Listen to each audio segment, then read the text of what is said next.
tal? Muy buenas tardes, ¿cómo están? Si quieren ir saludando en el chat, así empezamos este momento de encuentro. Mi nombre es Marta Libedinsky, yo soy la directora de la maestría en tecnología educativa. Estamos haciendo este ciclo de webinars a modo de aula abierta, con la idea de abrir las puertas de cada una de las aulas. Buenas tardes, Juan Antonio. De cada una de las aulas de las asignaturas, y entonces gradualmente el equipo de profesores va preparando estas charlas para compartir algunos de los temas y de las cuestiones que se van conversando en nuestras materias. Están entonces hoy aquí María Jimena García Tellería, que es la secretaria académica de la Maestría en Tecnología Educativa, y hoy el profesor Francisco Arri, que va a ser el disertante de esta nochecita. Así que, Jimena. Hola, muy buenas tardes a todos, muy bienvenidos a la charla del día de hoy. Voy a compartir la presentación. Les damos la bienvenida a este ciclo de webinars Aula Abierta 2023, que comenzó en el mes de mayo con la disertación del profesor José Abel Lemos, la conferencia que se realizó durante el jueves 18 de mayo, los ecosistemas virtuales para enseñar a aprender. Con esta conferencia se dio la apertura de este ciclo de webinars. En el día de hoy vamos a contar con la participación especial del profesor Francisco Arri, con el webinar Superar las dicotomías, hacia una mirada post-tecnocrática de las tecnologías digitales en la práctica docente. Esta actividad, como comentaba la directora de la Maestría en Tecnología Educativa de UAI, se dirige y está abierta a la comunidad, y convocamos a lo largo de cada uno de los encuentros a conversar de forma abierta sobre algunas temáticas de interés vinculadas a la tecnología educativa. Así que con estos dos webinars del mes de mayo, luego tendremos otro en el mes de septiembre, que se titulará Cómo, dónde y con qué enseñan los docentes de hoy, a cargo de la directora de la maestría, la doctora Marta Libedinsky. Y luego vamos a contar con otro webinar en el marco del ciclo, que se va a hacer el jueves 9 de noviembre, y que se titula Inteligencia Artificial y la Educación del Futuro, Desafíos para el Planeamiento Educativo, a cargo de la profesora Laura Manolakis. Vamos a compartir en el chat la presentación de que estoy mostrando ahora en pantalla, y van a tener un enlace para que se puedan inscribir para los próximos encuentros y así participar. Van a recibir el enlace para poder ingresar a la sala de reuniones. Voy a presentar entonces al profesor invitado al webinar del día de hoy, al doctor Francisco Hernando Arri. Francisco es doctor en Comunicación Social de la Universidad Austral, es máster en Comunicación y Educación de la Universidad de Barcelona, es profesor y licenciado en Periodismo de la Universidad de El Salvador, dirige el área de Educación de la Facultad de Ciencias de la Educación y de la Comunicación Social de la Universidad de El Salvador, donde se desempeña como profesor titular e investigador. Dicta clases de grado en la Universidad de Ciencias Sociales y Empresariales y en la Universidad Abierta Interamericana. En el nivel de posgrado es profesor de la Maestría en Tecnología Educativa de UAI y docente invitado de las Universidades Nacionales de Rosario y de San Martín. Bueno, muy bienvenido, Francisco, te doy la palabra. Bueno, que disfruten la presentación. Muchas gracias, Jimena, por tu presentación. Gracias también a Marta, a la doctora Libedinsky, a vos, magistrada García Tellería, por esta invitación. Y bueno, les agradezco mucho a todos y todas las asistentes para compartir algunas cuestiones y algunas impresiones que están vinculadas a las posturas dicotómicas. Y quiero empezar a compartir uno de estos temas que nosotros abordamos en uno de los seminarios introductorios de la maestría, que es la materia de tecnología, cultura y sociedad, y cómo a nivel general nosotros ingresamos hacia las posturas que se han adoptado a lo largo de la historia respecto de las tecnologías, digamos. Y nos vamos a sorprender porque es interesante plantear esto en la historia de las tecnologías de la comunicación, plantearlo en función de continuidades y no de discontinuidades o rupturas. Por lo general se suele entender como algo nuevo, algo novedoso, pero si miramos hacia atrás, vamos a encontrar que las reacciones que vemos hoy, por ejemplo, frente a la inteligencia artificial, ya se producían en la antigüedad clásica frente al desarrollo de la escritura. Voy a hacer mi presentación. Ahí cualquier cosa me avisan si hay algo que no se ve. Y en este sentido, digamos, a mí me gustaría rápidamente referirme a algunas cuestiones que empezaron a aparecer en estos días y en estos años, ¿no? Leíamos esto a principio de enero, ahora bueno, es una decisión que se revirtió con los fundamentos absolutamente opuestos, ¿no? Ayuda a hacer trampa, pero ahora la decisión del Departamento de Educación del Estado de Nueva York dice que en realidad va a permitir la utilización del chat GPT y la inteligencia artificial en modo de lenguaje, porque es una gran oportunidad y herramienta para el aprendizaje, ¿no? Bueno, esta discusión en Francia parece siempre no terminar de saldarse, porque se prohíbe, se deja de prohibir, se vuelve a prohibir. En este caso una discusión a iniciativa del presidente Emmanuel Macron. Bueno, esto ya ocurrió en el año 98 y es una vieja discusión que ustedes pueden encontrar en algún texto de Emilia Ferreiro, ¿no? La resistencia del ingreso, la resistencia de la escuela del ingreso de las calculadoras, y esto es una noticia que yo encontré del año 98, ¿no? Estos niños británicos no van a poder usar calculadoras en el colegio para elevar el nivel de aprendizaje en el campo de la aritmética. Esto es un poquito más nuevo, ¿no? Un profesor que prohibió las laptops en clase y el alumno apareció con una máquina de escribir, como las que veíamos en las oficinas hasta la década del 90, ¿no? Y se escuchaba el ruido de la máquina. Y este último, ¿no? Este académico que sale publicado en un diario chileno, que dice que las escuelas de élite van a volver al lápiz y al papel y eliminarán las computadoras.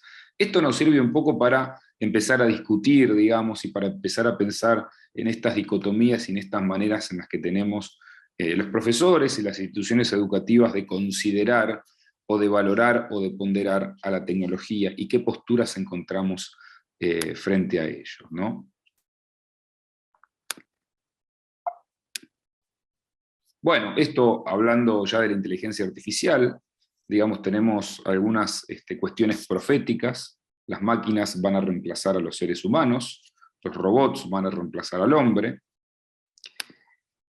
Y en fin, en definitiva, o esta idea, ¿no? En 15 años las máquinas inteligentes van a reemplazar a los maestros, parece que los profesores nos vamos a quedar sin trabajo, según algunos divulgadores y especialistas, ¿no? Y esto un poco nos ayuda a pensar, en definitiva, qué es la tecnología para nosotros, ¿no? Cómo nosotros, como seres humanos, desde tiempos primitivos tratamos de suplir nuestras propias falencias, extender nuestras propias capacidades, ¿no? Y a partir de ahí vamos creando distintos elementos, ¿no? Y son objetos y prácticas asociadas que se vuelven invisibles, ¿no? Porque en realidad están todo el tiempo junto a nosotros. Nosotros, por ejemplo, tenemos una tecnología valiosísima como la escritura, y no estamos pensando en ella todo el tiempo, ni la cuestionamos, porque ya se volvió parte de nosotros. Sin embargo, esa tecnología hace 2500 años era muy criticada, ¿no? Y a veces lo que no advertimos es que ese empleo de esa tecnología tiene que ver con una elección deliberada, con ideas profundas, ¿no? Y esta idea de Marshall McLuhan desde la Escuela de Toronto, que nos dice que los medios y las tecnologías son prótesis, ¿no? Extienden una capacidad humana, pero que se naturaliza, como decía Walterón, se invisibiliza o se interioriza. Dejamos de verla y la aceptamos. Sin embargo, hasta que la aceptamos, va a haber una serie de discusiones que van a permear sobre todo, por ejemplo, el ámbito de la escuela, que en líneas generales, digamos, siempre ha sido bastante temerosa y crítica de elementos nuevos que pudieran alterar el statu quo, ¿no? Esto es lo que decíamos, ¿no? Esto lo podemos encontrar en el libro El medio es el masaje de McLuhan, ¿no? Como aparece en el libro como una prolongación del ojo, o la ropa como una prolongación de la piel, o el circuito eléctrico como una prolongación del sistema nervioso central. Esto ahora lo decimos de la inteligencia artificial, esto lo decimos Lo dijimos de Internet, ¿no? Tratar de asociar las redes de comunicación a las redes neuronales. Fíjense que esto es un texto de la década del 60, digamos, ¿no? Con lo cual las metáforas vemos que no cambian mucho en algún caso y sirven para describir un fenómeno semejante, ¿no? Y esta idea de que la tecnología implica necesariamente aplicar conocimiento para resolver problemas, ¿no? Aplicar conocimiento científico, es decir, que planteó un problema, que se resolvió metodológica y teóricamente, para resolver un problema y para ampliar algunas capacidades humanas, ¿no? Esta idea más de prótesis, que es una idea que trabajaba McLuhan, también que recuperaba en algún momento Umberto Eco, que trabajó la cuestión de las prótesis más desde el costado de la semiótica. Pero quiero presentar esta historia de sospechas. Lo que decía al principio, ¿no? Fíjense este pequeño extracto del Fedro, ¿no? Y esto podríamos pensarlo para cualquier otra tecnología, ¿no? ¿Qué es lo que iba a pensar qué es lo que iba a ocurrir si la escritura comenzaba a extenderse a lo largo del mundo, ¿no? Esta idea de que vamos a dejar de ejercer la memoria, vamos a depender de lo que está escrito, esta idea de que en realidad los símbolos externos poco nos iban a servir de nada, ¿no? Entonces, bueno, fíjense aquí lo que Platón le hace decir a sus personajes dialogados a propósito del Fedro, y estamos hablando del surgimiento de la escritura, estamos hablando del siglo, en este caso un texto del siglo IV a.C. Bueno, la lectura también fue muy mal vista durante mucho tiempo, en el siglo XVII, siglo XVIII, cuando avanza la miniaturización de los textos escritos gracias a la rápida propagación de la imprenta de Gutenberg, de la invención de los tipos móviles de metal. Algunos médicos y algunos sacerdotes estaban muy preocupados porque las personas que leían mucho iban a tener algún tipo de problema para interpretar la realidad. Hablaban también de que las mujeres leyendo cierto tipo de novelas o de folletines se evadían de la realidad y dejaban de prestar atención a sus quehaceres, ¿no? Es decir, había un problema con el exceso de lectura, ¿no? Una historia de sospechas, ¿no? Y después tenemos la imagen de la famosa caja boba, una metáfora que se popularizó en la década del 70 y del 60 para referirse a la televisión, ¿no? Esta idea de que la televisión nos iba a chupar la cabeza, de que íbamos a dejar de pensar por nosotros mismos, de que este mundo de imágenes iba a ser muy pobre. Y también las sospechas fueron respecto de la escuela. Nosotros tenemos la memoria más cercana de las computadoras, de los teléfonos celulares, del chat GPT, pero fíjense cómo hay otros instrumentos y otras tecnologías de comunicación que fueron resistidas. La calculadora, recién lo decíamos a propósito de lo que ocurría en Gran Bretaña, también lo cuenta Emilia Ferreiro, digamos, la resistencia que hubo respecto de eso. Y bueno, también cuando ingresa el bolígrafo, la virome, ¿no? Esta cuestión del trabajo con la motricidad, en muchos lados se escribía ya con las viromes y en la escuela seguíamos con la pluma, ¿no? Esta idea de poder corregir o no poder corregir, bueno, eso también se ponía en discusión. Y también la entrada de las máquinas de escribir, si bien probablemente muchos de nosotros hemos aprendido mecanografía en un colegio secundario, el ingreso de la máquina de escribir estuvo plagado de sospechas y fue resistido, por ejemplo, por ser la primera tecnología que permitió en la escuela escribir con las dos manos, algo que hasta el momento no se había logrado, ¿no? Y más adelante podemos pensar qué ocurre con los videojuegos, qué ocurre con los teléfonos celulares, ¿no? Que son fuentes de distracción, fuentes de no atención, digamos, ¿no? Que empiezan a generar algún tipo de inconvenientes y a mover ciertas estructuras, ¿no? Por eso esta historia de sospechas viene desde antes, ¿no? Y aquí tenemos también lo que es una visión neutral, que es muy, digamos, tenemos visiones que son muy en favor de la tecnología, las que llamaremos tecnofílicas, digamos, filia es amor. Otras visiones como las que hemos visto que son tecnofóbicas, pero tenemos una visión que es bastante extendida en el mundo de la educación. Si uno ve los estudios respecto de las concepciones de los docentes, de las instituciones educativas, esto yo lo robé, por ejemplo, de uno de los lugares a donde doy clase, de un colegio secundario donde yo doy clase, Y esta presentación, digamos, a mí me interpeló mucho, ¿no? Esta idea de que las redes sociales en sí no son ni buenas ni malas, ¿no? Sino que dependen del uso que nosotros hagamos de ellas, ¿no? Y esto por eso me lo guardé y dije, cuando Marta y Ximena me propusieron dar la charla, dije, esto me va a servir, hice captura de pantalla y hoy lo comparto con ustedes, ¿no? Y entonces ahí tenemos este problema, digamos, de cómo hemos presentado hasta el momento visiones tecnocráticas o instrumentales de la tecnología, ¿no? Tenemos al ser humano, le dice hombre, pero debería decir ser humano en honor al lenguaje no sexista, y a la derecha dice tecnología, ¿no? Entonces, digamos, la pregunta es, ¿quién incide sobre quién? ¿Si el ser humano sobre la tecnología o si la tecnología transforma al ser humano, ¿no? Entonces planteamos una relación unidireccional. En el caso de que pensemos que el ser humano solamente transforma la tecnología, vamos a tener una visión más tecnofílica o más neutral, y si pensamos que la tecnología es la que determina todo y que el hombre o el ser humano está sometido a ella, vamos a tener una postura más tecnofóbica. Vamos a repasarlo, ¿no? La idea de la concepción instrumental de la tecnología es esto, no es ni bueno ni malo. La tecnología es una herramienta, es un objeto que se usa para lograr un propósito, ¿no? Yo necesito hacer un agujero en la pared, busco un taladro. Necesito hacer una cuenta, bueno, busco una calculadora, ¿no? O necesito escribir un texto, lo escribo en un procesador de textos, ¿no? Entonces, la tecnología parece como algo por afuera de la sociedad, por afuera del ser humano. Es simplemente un objeto fijo que tiene un uso y que tiene una finalidad concreta, ¿no? Y vamos a ver cómo esto es un problema para lo que nosotros hacemos en educación, ¿no? Nosotros podemos decidir si las adoptamos, cuál es el beneficio que tiene usarlo, cuál es el costo, ¿no? Esta idea de, bueno, yo puedo usar un cuchillo para herir a alguien o para cortar un pedazo de fruta, ¿no? Entonces, esa es una concepción absolutamente instrumental, vinculada a esta postura más neutralista, digamos, ¿no? Entonces ahí, en este sentido, la tecnología queda externalizada. Es un objeto fijo, tiene un uso concreto y depende de mí cómo usarlo, si bien o si mal, ¿no? Pero lo que nosotros no pensamos es, en esta postura, en cómo estas herramientas pueden crear nuevas metas.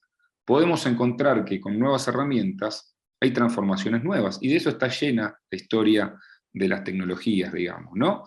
Es decir, cómo las herramientas modifican al usuario. Es decir, ¿qué es lo que nosotros hacemos con nuevas herramientas que no hacíamos antes, ¿no?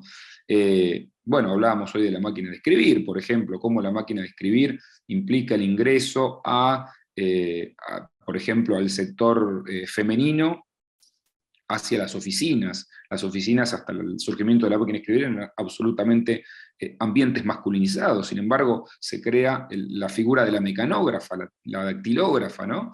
Y eso es un logro, digamos, que se consigue gracias a la irrupción de la máquina de escribir. O cómo nosotros usamos lo que serían usos desviantes o desviados, la tecnología para hacer otras cosas, para las cuales no fueron creadas, ¿no? Por ejemplo, nosotros hoy podemos usar un teléfono celular para mandar un mensaje a un público determinado, y el teléfono celular fue concebido en principio para la comunicación interpersonal. O bien, por ejemplo, muchos estudios que nosotros llevamos adelante, investigaciones, nos muestran cómo nuestros estudiantes utilizan los audios de WhatsApp para hacer apuntes orales. Van estudiando, se graban un WhatsApp que se mandan a ellos mismos en un propio grupo que tienen, ellos solos, y después esos audios orales los sirven para escucharlos en desplazamiento, ¿no? Entonces van repasando. Y uno diría, bueno, el WhatsApp no surgió como una herramienta pedagógica o un instrumento para enseñar. Bueno, me eximo a explicar lo que ocurrió en la pandemia y con el WhatsApp. Seguramente ahí nos vamos a dar cuenta bien de lo que implica el uso desviante, ¿no? Y esto también un poco después va de la mano de la segunda postura, que es el determinismo tecnológico, ¿no? Es decir, pensar que la tecnología tiene un poder desmesurado para transformar la vida social, digamos, ¿no? Es decir, que todos los cambios sociales solo se producen por las tecnologías, ¿no? Es decir, que la tecnología determina, para bien o para mal, lo que ocurre en una sociedad, ¿no? Y esto, bueno, vamos a ver que es una postura que va generando un cierto problema, una postura que le da a la tecnología, para bien o para mal, un lugar demasiado central, sin olvidar o olvidando lo que ocurre en los procesos de construcción de esa tecnología, lo que ocurre con la ideología, con la economía, con la política, digamos, ¿no? Parecería como si la tecnología fuera ella sola sin ningún tipo de contexto, ¿no?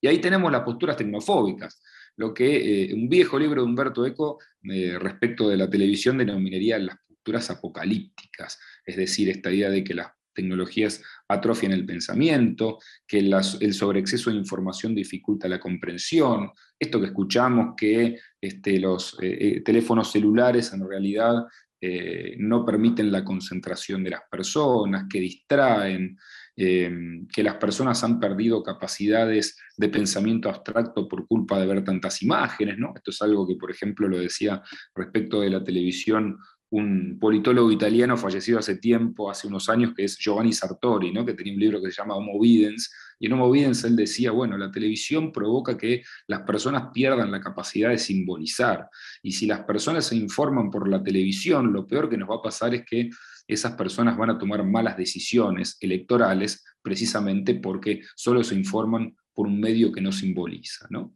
Y después tenemos todo lo contrario, las posturas tecnofílicas, lo que Umberto Eco llamarían integrados, los que consideran que cualquier avance tecnológico es bueno per se, digamos, ¿no? Los que piensan que efectivamente la inteligencia artificial va a reemplazar a los maestros, o los que pensaban que las radios por internet iban a reemplazar a la radio en antena, o los que auguraron durante tantísimo tiempo la muerte del libro impreso en manos de los nuevos soportes y formatos de lectura, ¿no? Entonces, estas son posturas deterministas, digamos, donde la tecnología juega un rol fundamental en el cambio social.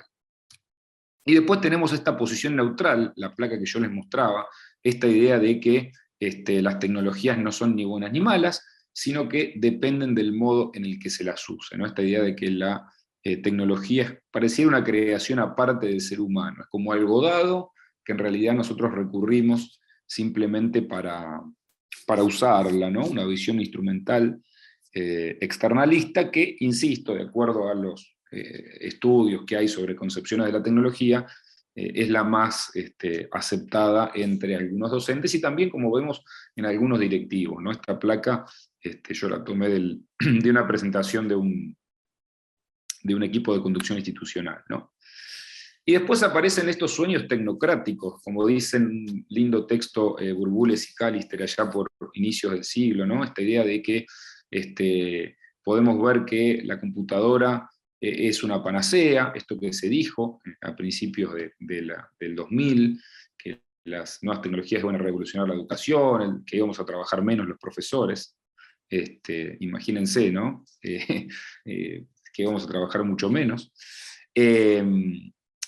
Obviamente esto también tuvo que ver con un clima de época, esta postura que él enuncia, ellos van enunciando varias posturas.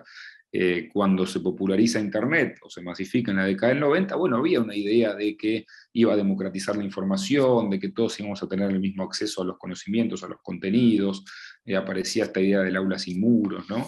Que bueno, después obviamente con el paso del tiempo, esos sueños empezaron a temperarse bastante, ¿no? Y si pensamos en usar la computadora como herramienta, digamos, hablando de la computadora, bueno, no sabemos si va a estar bien o mal usada, porque deberíamos tener confianza en la capacidad de las personas que las usan, ¿no? Entonces ahí hay un problema. Si yo pienso que la tecnología es neutral, confío demasiado en lo que podrá hacer el otro para bien o para mal, ¿no? Entonces, a partir de ahí empezamos a pensar esta idea de que estos implementos, ellos hablan de la computadora, pero podemos aplicarlos a cualquier tecnología, no son herramientas neutrales, sino que esas herramientas que no son neutrales surgieron en un contexto económico, político, social, religioso inclusive. Entonces, a partir de ahí nosotros, como usuarios, tenemos que formar usuarios críticos y reflexivos para entender esos contextos de utilización y ver cuáles son las consecuencias, digamos, ¿no?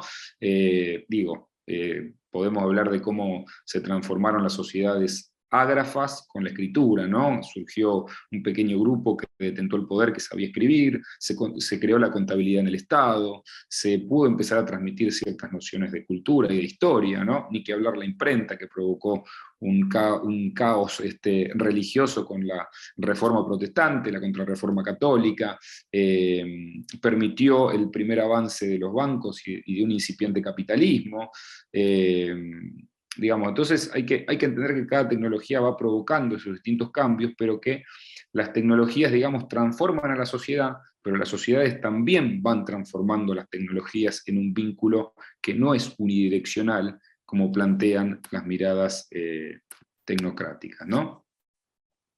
Entonces, lo que nosotros tenemos que entender, digamos, es que muchas veces nos cuesta distinguir cuál es el muro o la distancia entre lo humano y lo tecnológico, ¿no? Así como nos cuesta distinguir cuando estamos adentro y afuera de Internet. En los primeros estudios de Internet, en la década del 80, por ejemplo, por la propia experiencia de los usuarios y de los investigadores, había que meterse a Internet. Internet era un lugar, ¿no? Esta idea de el ciberespacio, era un lugar al que había que meterse. Por ahí algunos recordarán, como recuerdo yo, lo que era meterse a Internet, de conectar el teléfono fijo, conectarlo, discar un número en particular, había que entrar a Internet, era un lugar al que se entraba y se salía. Bueno, obviamente ahora ya no podríamos decir cuándo entramos y cuándo salimos, ¿no? Porque estamos hablando con alguien y miramos el celular, contestamos un WhatsApp, escribimos un tweet, ¿no? En las burbujas de ocio. Entonces, esa distinción entre el adentro y afuera no nos ayuda, sí nos ayuda a pensar en un entorno, ¿no? En un entorno que es una idea que viene de Postman, que viene también de la ecología de los medios, ¿no? Estamos rodeados por tecnología, somos modificados cultural, psicológica y económica y socialmente por la tecnología que usamos, digamos, las personas que comenzaron a escribir, esas sociedades, por ejemplo, que escribían, esa escritura transformó también los vínculos orales, y nosotros también hoy nos comunicamos de otra manera, de manera presencial, a partir del uso del WhatsApp, por ejemplo. Pero nosotros también modificamos a la tecnología, por eso hablamos de una postura relacional. Hay un vínculo, ¿no? Es decir, pensarlo como vínculo. Y nosotros, más que en la plataforma, más que en la tecnología que lo sustenta, que es importante, tenemos que pensar en las prácticas de uso. Digamos, ¿para qué se usa esa tecnología? ¿Cuáles son esos procesos sociales que dan cuenta del uso, ¿no? Porque si no nos quedamos en la tecnología como un artefacto. Pero la tecnología no es solo la cosa, sino que es la cosa, las pautas de uso. ¿Qué es lo que decimos de las tecnologías? ¿Cómo las pensamos? ¿Qué problemas, qué expectativas nos generan, ¿no? Esto es muy importante, pensar siempre en las pautas de uso. Porque por ahí empezamos a ver, por ejemplo, descubrir que elementos que eran para, o plataformas que eran para la distracción o para el ocio, terminan siendo usadas como plataformas educativas, por ejemplo, ¿no? Tenemos alumnos o personas que buscan en YouTube una clase y toman una clase de algo, ¿no? Entonces, empezar a pensar las pautas de uso y las expectativas que eso genera, ¿no? Y bueno, entender esto, que los cambios en las tecnologías van a acompañar otros cambios en los procesos sociales, digamos. Esto es una cosa básica. Por ejemplo, todo el desarrollo de las plataformas mediáticas, cualesquiera que sean, y cuando digo plataformas mediáticas me estoy refiriendo a LinkedIn, a YouTube, a Facebook, a Netflix y a Amazon, también acompañan otro tipo de cambios sociales, ¿no? Cambios a nivel económico, bueno, y toda una línea de trabajo sobre el capitalismo de las plataformas, cómo se retransforman las relaciones laborales a propósito del surgimiento de una plataforma, comillas, intermediaria, cómo se transforma, por ejemplo, el panorama de las ciudades. Ayer veía un artículo que, hoy había un artículo que explicaba, por ejemplo, la cantidad de departamentos en alquiler temporario, que seguramente se gestionan a partir de Airbnb, que es una plataforma mediática, ¿no? Entonces, tenemos que entender que esos cambios a nivel de las tecnologías nos afectan, pero nosotros también las vamos transformando y lo vamos relacionando, ¿no? Entonces, la idea es no pensar a la tecnología como algo ajeno a nosotros, como algo que está por afuera, sino tratar de entender que la tecnología nos va reconfigurando. Es decir, la reconfiguramos a la tecnología y ella también nos reconfigura a nosotros, ¿no? Y también un poco ver, bueno, cuál es nuestra posición como observadores de la tecnología. Eso me parece que es un ejercicio interesante. Preguntarnos nosotros qué pensamos de la tecnología, cómo la vemos, qué nos parece que es, qué decimos de ella, ¿no? Pensamos que va a ser la fuente de todos los males, o bien pensamos que puede ayudar de manera excesiva, o bien creemos que depende de cómo se use, que no es ni buena ni mala. Bueno, un poco empezar a ver estas cuestiones, ¿no? Pensar en cómo las tecnologías van reestructurando nuestras prácticas sociales, van reestructurando nuestro tipo de vínculos, digamos, y cómo nosotros hacemos uso y apropiación de esas tecnologías. Por eso hablamos de superar la dicotomía de lo bueno y lo malo, ¿no? Que es lo primero que ocurre cuando surge una tecnología nueva. Era obvio que con el chat GPT iba a pasar lo mismo que pasó con el celular, que pasó con la televisión, que pasó con la escritura, que pasó con la calculadora, con la máquina de escribir. Nos vamos a empezar a preguntar si es buena, si es mala, qué implicancias éticas tiene, y eso está muy bien, digamos, en una primera cuestión. Sin embargo, bueno, va a haber reacciones exageradas, ¿no? Prohibir, poner, sacar, debatir, decir es malo, es bueno, es malo, ¿no? Pero bueno, tenemos que ver nosotros qué es lo que pensamos de ello, porque nuestra posición como observadores también influye en ese uso y en esa mirada, ¿no? Y un poco recuperando un texto de Karina León, pensar el contexto de producción de la tecnología, ¿no? Es decir, la tecnología es un espacio por el cual cada sociedad va creando y accionando sobre el mundo, y va transformando los órdenes simbólicos del mundo, los pactos sociales, ¿no? Es decir, y pensar que esa tecnología obedece a juegos sociales de poder, políticos, económicos, digamos, los adelantos o avances tecnológicos no ocurren porque sí, o no son producto de un genio inspirado que de repente se le cae la manzana en la cabeza, ¿no? Sino que son hijas de su tiempo, de su momento y de su espacio, ¿no? Y entonces, bueno, por ahí ver cómo nosotros desde el sistema educativo vamos haciendo una apropiación de esas producciones tecnológicas desde varios marcos, ¿no? Nosotros lo expresamos en marco ético. Bueno, ¿es ético o no es ético? Político ideológico, ¿no? ¿A qué responde? ¿Qué intereses puede haber detrás? Digamos, ahora, por ejemplo, para pensar todo el tema del dataísmo y el manejo de los datos, es bien interesante, digamos, ¿no? Desde las perspectivas del capitalismo de las plataformas, que ustedes me podrán decir, bueno, pero es un enfoque neomarxista, bueno, pero sirve para pensarlo, ¿no? O desde la perspectiva de el capitalismo de la vigilancia, ¿no? Esta cuestión de, bueno, qué hacen las grandes tecnológicas con los datos que son residuos conductuales, como los llama Shoshana Zuboff, que sirven para ser monetizados y a los cuales nosotros entregamos sin ningún tipo de problema, porque si no nos quedamos afuera, ¿no? Que esto por ejemplo, pasó en la pandemia, cuando teníamos que registrarnos en páginas, dejar nuestros datos, y uno decía, bueno, y estos datos, que de hecho hubo una discusión ahora, qué iban a pasar con los datos recopilados en la plataforma Mi Argentina, ¿no? Bueno, ¿qué pasa con eso? ¿Quién garantiza esa seguridad, esa privacidad? ¿Qué van a hacer con ello, ¿no? Que de hecho es una preocupación fuerte y que tiene varios años de discusión en la Unión Europea, que tiene un protocolo estricto, toda la Unión Europea, todo el espacio Schengen, para la utilización de datos personales, no solamente por parte del Estado, sino también por parte de empresas y organizaciones, y también en la investigación científica, ¿no? Y bueno, pensar esto que dice León, ¿no? Que los impactos de la tecnología van a atravesar la escuela, pero que producir tecnología también es cuestionarla, la tecnología, interpelarla, y pensar en qué hacemos nosotros, qué hacemos desde las instituciones educativas con esas producciones tecnológicas. A eso nos hablamos de situar en el contexto. Serían dos contextos: el contexto de producción de la propia tecnología y el contexto de uso, ¿no? Desde esta cuestión, que nosotros como sociedad creamos y recreamos y accionamos el mundo a partir de la tecnología, pero que la tecnología también nos transforma a nosotros, ¿no? Y bueno, un poco esto, ¿no? Empezar a pensar cuáles son nuestros prejuicios respecto del rol de la tecnología, Insisto, hablo de la tecnología en general, sino a veces cuando pensamos tecnología inmediatamente es una computadora, pero el alfabeto es una tecnología, el pizarrón de tiza es una tecnología, el banco en el que se sientan nuestros alumnos es una tecnología. Pensarlo de manera mucho más abarcativa, más inclusiva.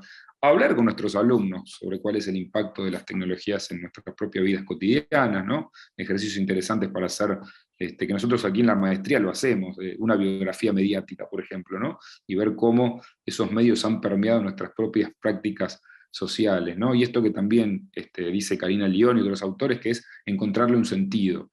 ¿Para qué voy a usar la tecnología? No, no simplemente ponerlo desde el aspecto lúdico, o hay que hacerlo para ser innovadores, sino que eso que nosotros hacemos con la tecnología tenga un sentido ético, político, pedagógico, didáctico. Y eso me parece que es lo más importante. Bueno, no quiero hablar más para dejar lugar a preguntas y a comentarios. Quería dejar unos buenos minutos para charlar. Muchas gracias. Bueno, muchas gracias, Francisco. Una brillante disertación. Los invitamos, como les comentamos, a realizar sus comentarios, sus aportes en el chat. Abrimos este espacio para el intercambio. Bueno, ahí Lorena había puesto que la máquina de escribir era lo mejor que le pasó en la vida, Sí. ¿no? Y hace unos meses salió un libro que se llama El siglo de la máquina de escribir, de Martin Lyons, en donde se le rinde un homenaje, digamos, y a la máquina. Y es interesante ver cómo muchos escritores, por ejemplo, hablaban de cómo la presencia de la máquina de escribir había transformado su propia escritura, ¿no? Surge una escritura más telegráfica, más corta, más consciente, por esta cuestión de la imposibilidad de borrar, ¿no? Hasta que surgieron las máquinas eléctricas, borrar era todo un problema, había que tener una goma especial, sacarlo, ¿no? Entonces me parece que lo de la máquina de escribir es fundamental. Y si ustedes se fijan, digamos, tenemos muchos medios nuevos en los cuales perviven la máquina de escribir, ¿no? El formato del Word, es el formato de los márgenes de la máquina de escribir. El teclado QWERTY es una creación del siglo XIX que se popularizó, vaya a saber por qué, y todavía lo seguimos manteniendo en nuestras propias computadoras, ¿no? Ahí dice Eliana que sus trabajos en secundaria los hacía con la máquina de escribir del tío, claro. Sí, era todo esta cuestión del sonido, el ruido que había en las oficinas, ¿no? Francisco, ¿cómo se llama el libro? Que no lo conozco, me Se encantaría llama leerlo. El siglo de la máquina de escribir. El siglo de la máquina de escribir. Porque a mí también me resulta fascinante todo lo que tiene que ver con la máquina de escribir, porque en mi casa se compró una Olivetti, esa celestita, y fue toda una inversión y un acontecimiento. Y nos sentíamos todos muy importantes cuando fuimos a aprender dactilografía, ¿no? Y lo empezábamos a usar. Y vos mencionaste el tema de las mujeres, ¿no? De las mujeres dactilógrafas, y alguna vez leí que el aspecto de algunas máquinas de escribir, esas máquinas negritas con como fileteado dorado, lo hacían parecer a las viejas máquinas de coser, como que las mujeres pasaron, ¿no?, de estar en talleres alineadas con máquinas de coser a estar escribiendo con máquinas de escribir. No Sí, sé qué inclusive la máquina de escribir, cuenta Lyons, se popularizó cuando toma el monopolio de su producción la fábrica Remington, que era una fábrica de armas, digamos, ¿no? Y ahí claro. baja el precio de la máquina y empieza a popularizarse. Y de hecho es interesante ver las comparaciones, porque se asociaba la práctica de la máquina de escribir con el piano, con tocar el piano, ¿no? Y se decía que las mujeres tenían mejor condición por tener los dedos más largos y finos. Y también se hacía una comparación con balas, ¿no? Con ruido el sonido de la máquina era el ruido de la guerra, digamos, ¿no? Con lo cual vemos cómo, digamos, esto muestra que las tecnologías son hijas de su tiempo, en un contexto de guerras, de entreguerras, de guerras de secesión. Bueno, ahí aparece la máquina de escribir, un libro muy interesante para ver también cómo se van reestructurando los sistemas de escritura, los cambios en las oficinas. Se los recomiendo muchísimo.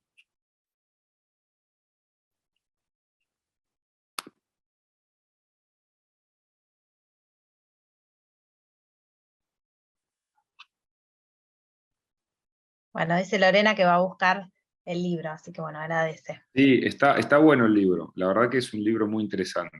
Es un trabajo de investigación con muchas fuentes, hay publicidades. Y bueno, también es interesante ver cómo esos usos de la máquina todavía perviven en nosotros, aunque haya gente que ya no la use más, la máquina sigue viviendo en el formato de la computadora, el formato de las revistas científicas, ¿no? Responde mucho a esa lógica, a la lógica del orden lineal, la velocidad de tipeo, ¿no? Es interesante para que lo puedan ver, digamos, ¿no? Bueno, un poco estos temas son los que nosotros abordamos en la materia, digamos. En esta materia introductoria, nosotros vemos la historia de las tecnologías de comunicación de una manera ecológica y situada, digamos. No es que pensamos que son grandes descubrimientos que no tienen nada que ver con nada, sino que vamos tratando de hilvanar una historia en la cual tenemos, digamos, historia de continuidades, cómo cada elemento se va asociando con el anterior y cómo eso nos da pie para contar una historia como esta, ¿no? Y las nuevas formas de lectura también, ¿no? Mediadas por las tecnologías, las nuevas formas que Sí, posibilita, eso también es de la mano totalmente. de la escritura, ¿no? Sí, y en esas transformaciones es interesante porque estamos volviendo a leer como antes de la imprenta de Gutenberg, digamos, ¿no? Hay una hipótesis interesante que es la del paréntesis de Gutenberg, que dice que en realidad, digamos, el tipo de atención y de escritura que se produce a partir de la imprenta no es más que un pequeño espacio en toda la historia de la humanidad, ¿no? Entonces ahora volvemos al periodo de antes del paréntesis, donde mezclamos, donde no hay autores demasiado claros, ¿no? Esto que hacen los alumnos, que hacen un resumen general en un Google Drive y van todos metiendo la mano. Bueno, eso recuerda mucho a ciertas prácticas de la antigüedad donde, por ejemplo, los autores no estaban nominados, ¿no? Esta idea de la nominación autoral es más propia del Renacimiento, ¿no? Pero volvemos a eso, a estas prácticas de remezcla, de mixeo, de mashup, de la cultura DJ que le dicen, que es bien interesante para pensarlo, ¿no? Inclusive, pensemos en el abuelo del libro, que era el rollo, ¿no? El rollo era un texto que tenía dos partes, que había que leerlos así, y si ustedes se fijan, la palabra scroll viene del rollo. Lo que nosotros hacemos con el pulgar en nuestra computadora es recuperar una forma de lectura propia del siglo V, por ejemplo. Por eso decimos que todas estas historias son historias de continuidades más que de rupturas. Bien interesante para pensar los usos, las apropiaciones que hacemos con la tecnología, cómo nos vinculamos, qué apropiación le damos para relacionarnos, para aprender, ¿no? Para comunicarnos con otros. Sí, sí, además también es interesante para ver estas historias de sospechas, ¿no? Eh, hay una página, ahora no me acuerdo cómo es el nombre, pero donde hay guardadas todas las historias de profecías negativas sobre las tecnologías, sobre el cine, sobre la imprenta, los avisos que salían en los diarios, con lo cual, digamos, esta reacción que estamos viendo frente a la inteligencia artificial, no hay nada novedoso, digamos. Le ponemos, en vez de inteligencia artificial, le ponemos calculadora, videojuego, escritura, diario en papel o radio, nos va a dar la misma cuenta, digamos, ¿no? Piensen que cuando en Argentina los periodistas radiales empiezan a leer los diarios en la década del 60, los diarios dijeron, no, nos vamos a quedar sin clientes porque la radio no se paga. ¿Quién va a querer comprar el diario si lo leen por la radio, ¿no? Entonces aparecen las profecías de superación, de sustitución, de la muerte digamos, ¿no? Entonces eso es bien interesante como reacción, digamos, social ante un cambio que en principio parece como inevitable.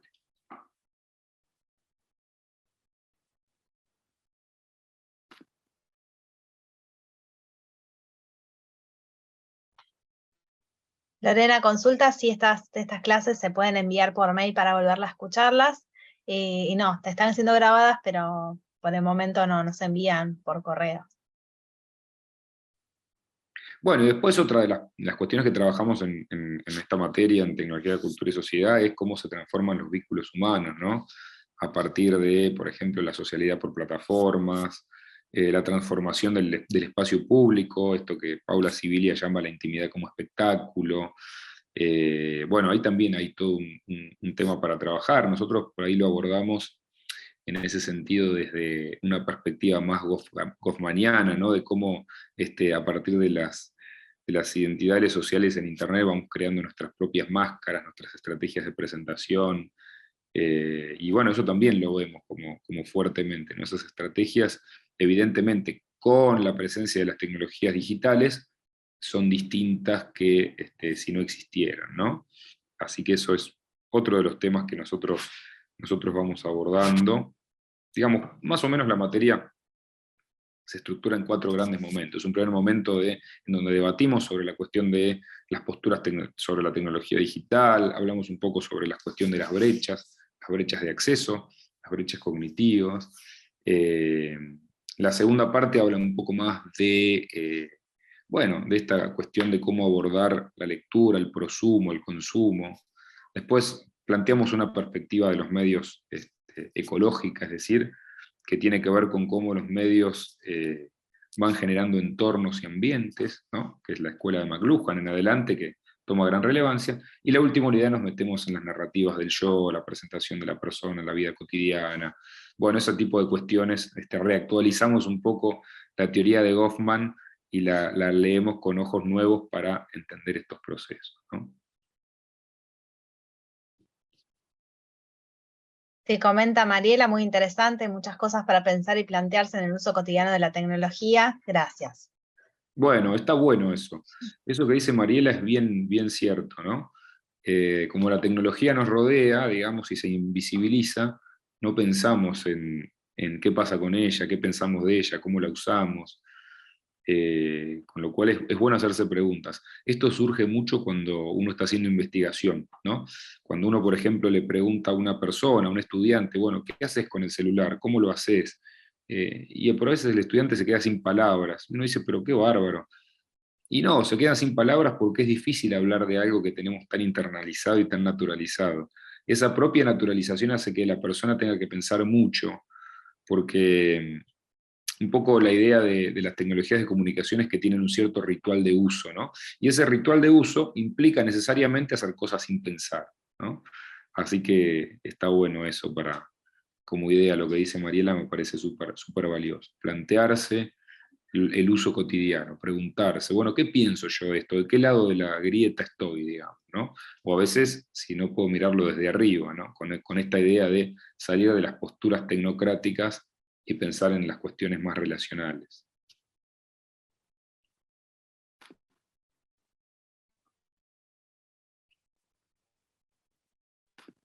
Bueno, muchísimas gracias, Francisco, muy interesante la presentación, nos dejas muchas cuestiones para pensar, para analizar, y ahora también una nueva clave para leer los titulares de los diarios cuando veamos a diario esos enunciados catastróficos que anuncian el fin.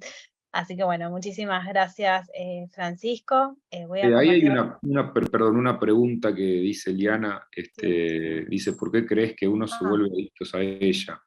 Bueno, en realidad también esa es una buena perspectiva, ¿no? Desde qué lugar nosotros miramos eso, ¿no? Muchas veces, eh, por ahí cuando se habla de adicción, ¿no?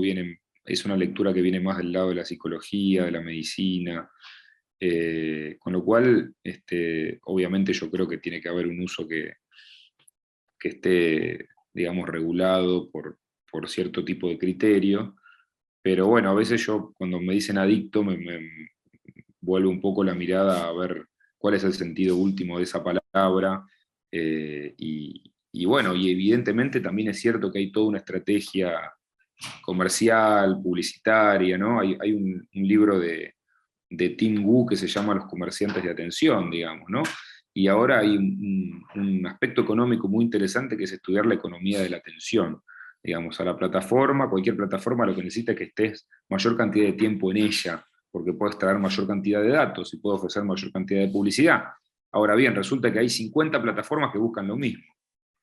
Entonces fíjense, bueno, los desafíos que tienen plataformas como Netflix, que tienen como Amazon o las plataformas que generan contenido, que tratan un poco de hacernos adictos, digamos, en ese sentido, ¿no?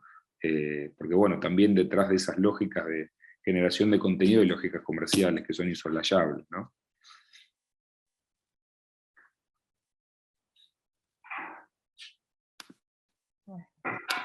Bueno, muchísimas gracias, Francisco. No sé si Marta, ¿querés comentar algo a modo de cierre? Sí, no, me parece muy interesante y es como un punto de partida, ¿no? Para eso, para ser prudentes, ¿no? Para no asustarnos tanto a veces, ¿no?